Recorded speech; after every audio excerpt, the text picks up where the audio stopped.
আসসালামু আলাইকুম, সবাই কেমন আছেন? আশা করি সবাই ভালো আছেন। আপনাদের সামনে একটা ছোট্ট মেসেজ বলতে পারেন, ভিডিও নিয়ে আসছি আপনাদের দেখার জন্য, যাতে আপনারা দেখে আসলে সব জায়গায় মানুষ খারাপ ভালো আছে।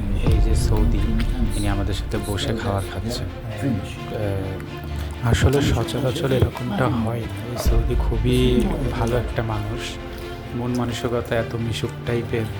ইনি আমাদের সাথে বসে একসাথে খানা খেয়েছি। এনার বাসায় আসছি, আমরা কিছু কাজ করছিলাম, এসির কাজ। এটা শেষে তিনি নিজের থেকে খাবার নিয়ে আসলো, নিয়ে এসে কিনে রেস্টুরেন্ট থেকে আমাদের সাথে একসাথে বসে খাচ্ছি। আসলে খুব ভালো একটা বিষয়। আর আসলে উনি খুব ভালো একটা মানুষ, কথাবার্তা।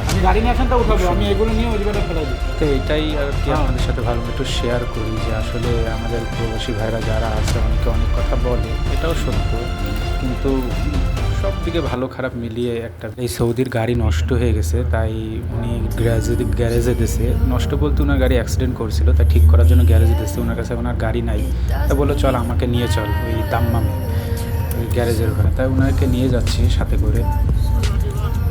ঠিক আছে, লোকটা খুব ভালো, যার সাথে করে যাচ্ছি আমরা, যে ওই গ্যারেজে ওনার গাড়ি উনি পিক আপ করবে, আমরা আবার আমাদের মতন করে চলে আসবো। ওনার মতন এক জায়গায় যাবে, আবার কালকেও কাজ আছে, ওটা কালকে করা যাবে। আর এই জিনিসটা জানালাম, আপনারা জানেন, আর শেয়ার করে দিন যাতে অন্যও জানতে পারে সেই বিষয়ে। আসলে প্রবাস জীবনটা যতটা সহজ অতটাও সহজ না।